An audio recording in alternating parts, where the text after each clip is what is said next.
नमस्कार दोस्तों, आज हमारा टॉपिक रहेगा मौलिक अधिकार। जिस देश के अंदर डेमोक्रेसी है उस देश के अंदर लगभग ये अधिकार लागू होते हैं संविधान के अंदर। देखो क्या होते हैं मौलिक अधिकार, ऐसे अधिकार जो नागरिकों को उनके समग्र विकास के लिए संविधान के द्वारा प्रदान किए जाते हैं तथा संविधान उनका क्या करता है, संरक्षण करता है। लिख देता हूं, ऐसे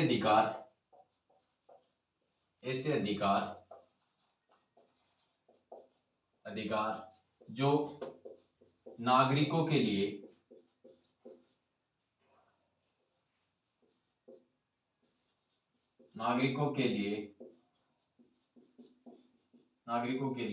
समग्र विकास के लिए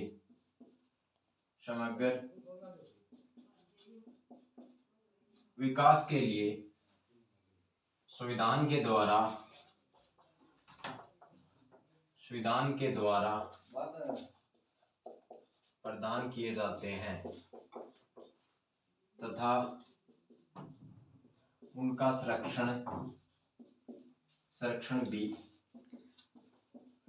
संविधान के द्वारा किया जाता है। मौलिक अधिकार कहलाते हैं। मतलब ऐसे अधिकार जो संविधान के द्वारा दिए जाते हैं और व्यक्ति के लिए या नागरिकों के लिए, अपने देश के लिए, उनके समग्र विकास के लिए प्रदान किए जाते हैं और उसका संरक्षण भी कौन करता है, संविधान के द्वारा उसका संरक्षण किया जाता है। अब देखो मौलिक अधिकार का थोड़ा इतिहास देख लेते हैं। विश्व में सबसे पहले फ्रांस एक ऐसा देश है, कहते हैं कि उसने अपने व्यक्तियों के लिए कुछ मौलिक अधिकार प्रदान किए थे। विश्व में उल्लेख मिलता है में फ्रांस के द्वारा अपने नागरिकों के लिए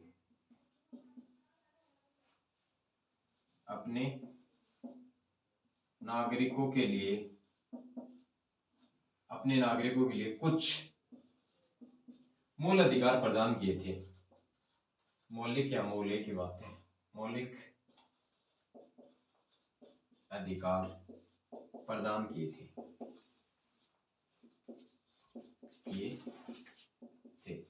ये उल्लेख मिलता है कि सबसे पहले फ्रांस एक ऐसा देश है जिसने विश्व के अंदर कि अपने नागरिकों के लिए कुछ मौलिक अधिकार प्रदान किए थे। उसके बाद में उल्लेख मिलता है ब्रिटेन का।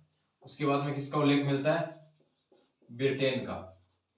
कहते हैं कि 1215 ईस्वी में, क्या 1215 ईस्वी में ब्रिटेन के राजा थे जॉन। उसमें कि कौन थे राजा थे, ब्रिटेन के राजा। नाम देखो क्या नाम है, जॉन, कितना बढ़िया नाम है। उल्लेख मिलता है फ्रांस के बाद में ब्रिटेन का 1215 ईस्वी में, और उसमें ब्रिटेन का राजा था जॉन। उसने अपने नागरिकों के लिए कुछ मौलिक अधिकार या मूल अधिकार उपलब्ध कराए। लेकिन ब्रिटेन के राजा जॉन ने उनसे पहले क्या बनवाया, एक कानून बनाया था, कानून, और उसका नाम दिया था मैग्ना कार्टा। ये कानून, इस कानून के माध्यम से ब्रिटेन ने अपने नागरिकों को क्या दिए, कुछ मूल अधिकार या मौलिक अधिकार प्रदान किए थे। सबसे पहले किसका मिलता है, फ्रांस का मिलता है, उसके बाद में ब्रिटेन का मिलता है। 1215 ईस्वी में ब्रिटेन का उस समय राजा था जॉन, और उसने एक कानून बनाया था मैग्ना कार्टा। उनके माध्यम से क्या करता है, ब्रिटेन विश्व में क्या करता है, मौलिक अधिकार या मूल अधिकार प्रदान करता है। इसलिए ब्रिटेन को मौलिक अधिकारों का जनक मानते हैं। ब्रिटेन को क्या मानते हैं, मौलिक अधिकारों का जनक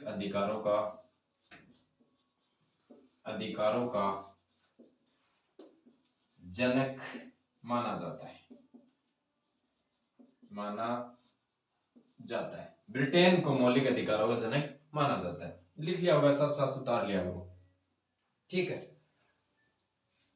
सबसे पहले होगा मौलिक अधिकार। हो गया मौलिक अधिकार क्या होते हैं भाई, ऐसे अधिकार जो नागरिकों के समग्र विकास के लिए प्रदान किए जाते हैं, संविधान के द्वारा दिए जाते हैं मौलिक अधिकार, और संविधान इसकी रक्षा करता है। सबसे पहले विश्व में फ्रांस के द्वारा उल्लेख मिलता है कि फ्रांस एक ऐसा देश था जिसने मौलिक अधिकार अपने नागरिकों को दिए। उसके बाद में ब्रिटेन में मिलता है 1215 ईस्वी में। ब्रिटेन का उस समय राजा था जॉन, उसने मैग्ना कार्टा एक कानून बनाया और उनके माध्यम से अपने नागरिकों को क्या दिए, कुछ मौलिक अधिकार प्रदान किए।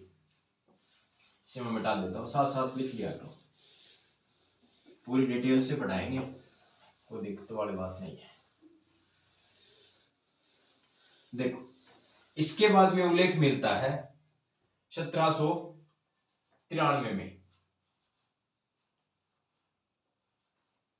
1793 में 1793 में अमेरिका एक ऐसा देश था विश्व में जिसने संविधान के अंदर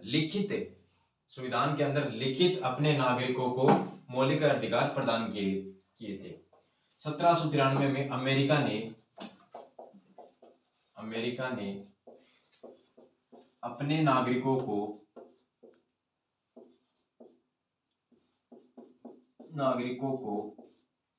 लिखित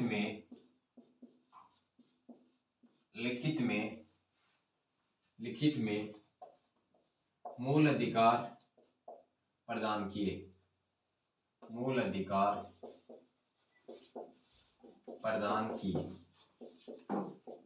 अधिकार संविधान के द्वारा प्रदान किए थे, संविधान के द्वारा।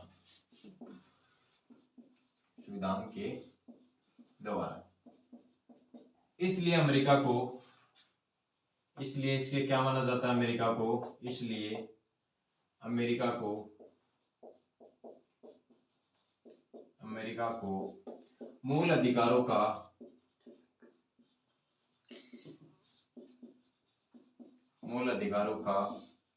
जनक माना जाता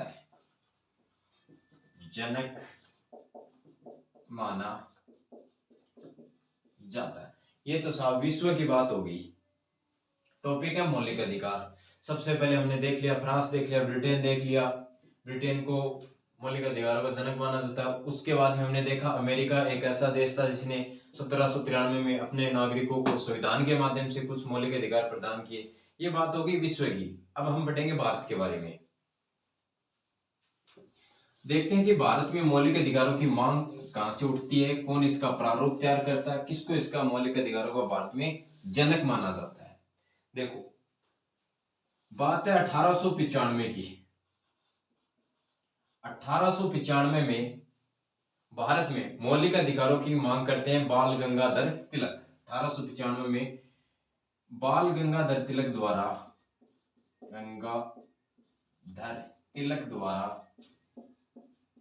भारत में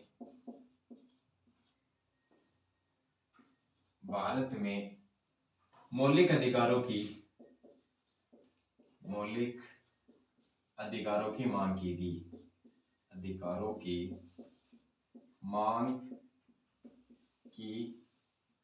गई, लेकिन ये मांग ही रह गई, इनसे कोई सफलता नहीं मिली। कहने का मतलब कि भारत में सबसे पहले 1895 में मौलिक अधिकारों की मांग की गई थी, और वो मांग किसके द्वारा की गई? बाल गंगाधर तिलक के द्वारा। उसके बाद में मांग की जाती है, मिटा देता हूं ऊपर वाला,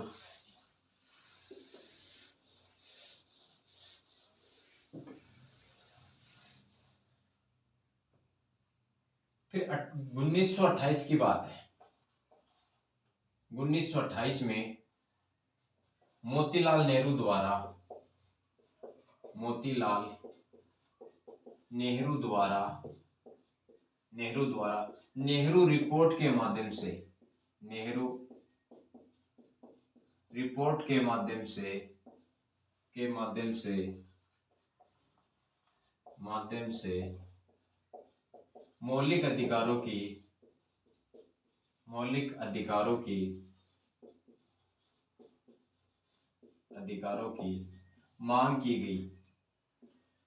मौलिक अधिकारों की मांग की गई।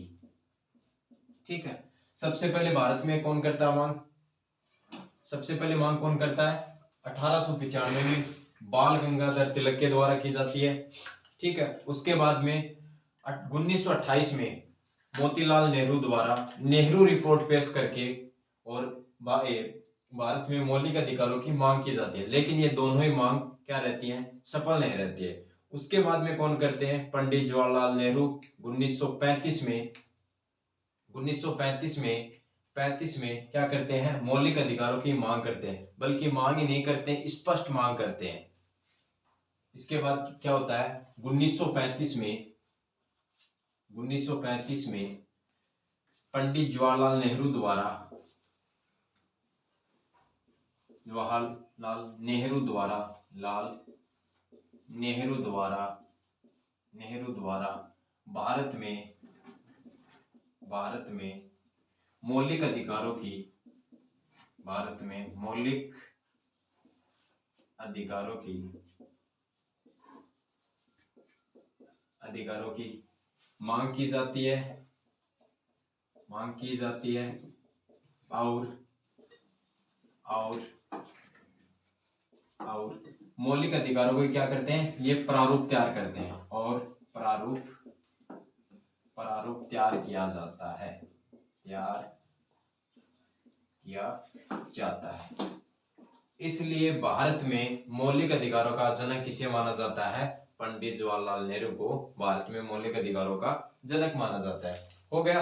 1928 में सबसे पहले मांग की जाती है, फिर सबसे पहले 1895 में, फिर 1928 में, फिर 1935 में, 35 में मांग की जाती है नेहरू के द्वारा, पंडित जवाहरलाल नेहरू के द्वारा। ये भारत के पहले प्राइम मिनिस्टर भी है और इसी कारण इसको ये प्रारूप भी तैयार करते हैं और इसे क्या मानते हैं, भारत में मौलिक अधिकारों का जनक मानते हैं।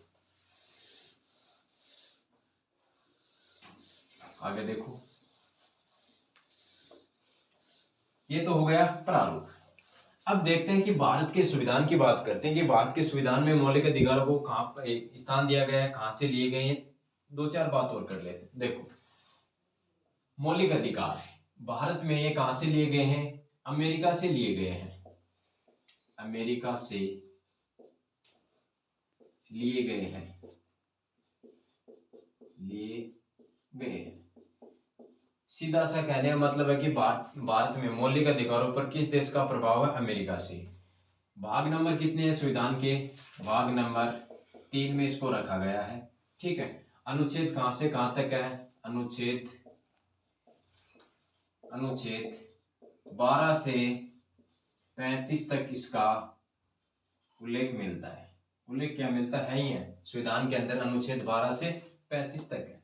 अब देखो, भाग नंबर 3 को अधिकारों का पत्र कहा जाता है, क्योंकि भाग नंबर 3 में तो है मौलिक अधिकार, इस कारण भाग नंबर 3 को मौलिक अधिकारों का अधिकार पत्र कहा जाता है। भाग नंबर 3 को, भाग नंबर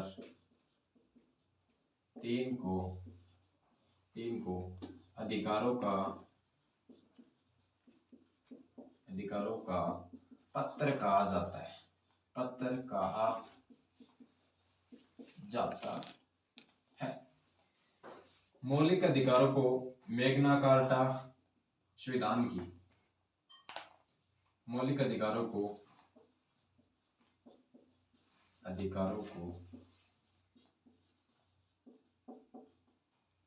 मैग्ना कार्टा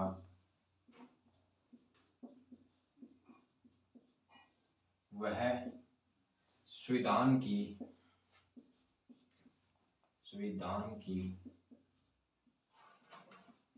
आधारशिला कहा जाता है।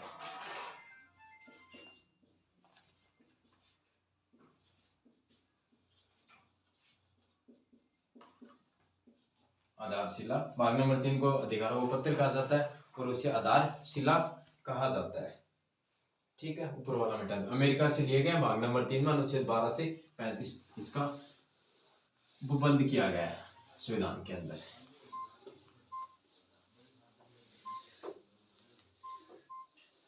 ठीक है, आगे देखो, अनुच्छेद 12 से 35 हो गया। अब देखो, कुछ अनुच्छेद है ना, वो ओनली भारतीयों के लिए ही है। कैसे, जिस प्रकार से देखो, हर भारतीय को घूमने की इजाजत है, जैसे हम कहीं से भी पूरे भारत का भ्रमण कर सकते हैं, उसी प्रकार कोई विदेशी लोग है वो भी भारत का भ्रमण कर सकता है। लेकिन कुछ अनुच्छेद ऐसे हैं वो केवल भारतीयों के लिए हैं। जैसे 15 अनुच्छेद 15, 16, 19, 15, 16, 19, 29 व 30, 29 व 30, यह केवल भारतीयों के लिए है, भारतीयों के लिए, मतलब इसका उपयोग कौन करेंगे, भारतीय करेंगे ओनली। ठीक है, आगे देखो, हो गया। अब अनुच्छेद 17 व अनुच्छेद 17 व 21 अनुच्छेद 17 व 21 का अनुच्छेद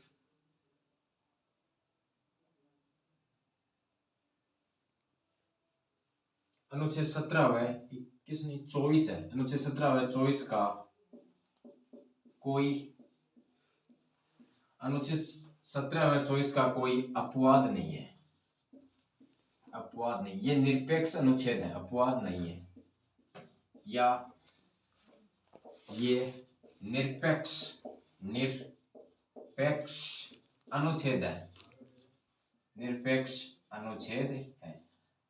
कहने का मतलब इसका कोई सब क्लोज नहीं है, जैसे 15(1) है, 15(2), 3, 4 ऐसे है ना, इसका कोई नहीं। अनुच्छेद 17 व 24 का कोई अपवाद नहीं है, मतलब अलग इसका कोई नहीं है। अब देखो अनुच्छेद में क्या मौलिक अधिकारों में संशोधन हो सकता है, बताओ।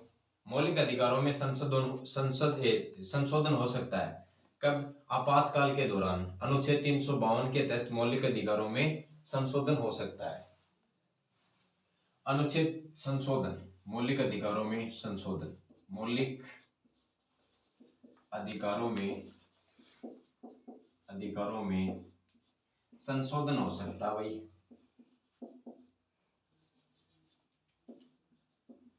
संशोधन हो सकता है, हो सकता है। अनुच्छेद 352 के तहत, 352 के तहत कब होगा, आपातकाल के समय, आपातकाल के समय संशोधन हो सकता है अनुच्छेद 352 के तहत। लेकिन जीवन व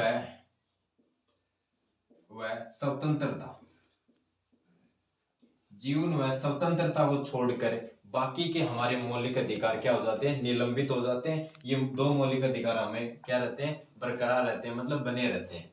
ठीक है, मतलब मौलिक अधिकारों में संशोधन हो सकता है अनुच्छेद 352 के तहत कब होगा, राष्ट्रीय आपातकाल के दौरान।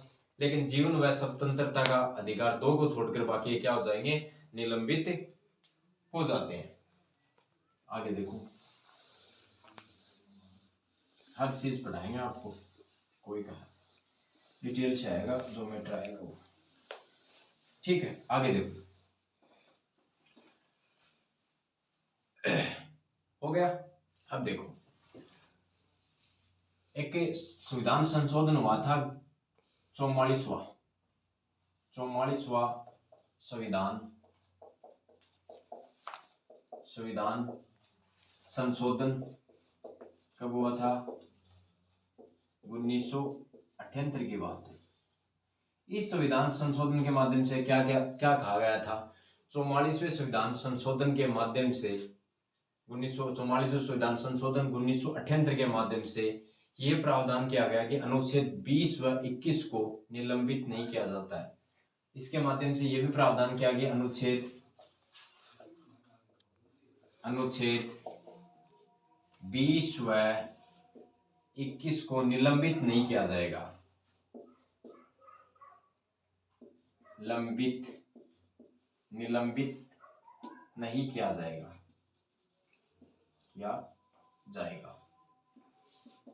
ठीक है, 44वां संविधान संशोधन 1978 के माध्यम से यह प्रावधान किया गया कि अनुच्छेद 20 व 21 को निलंबित नहीं किया जाएगा।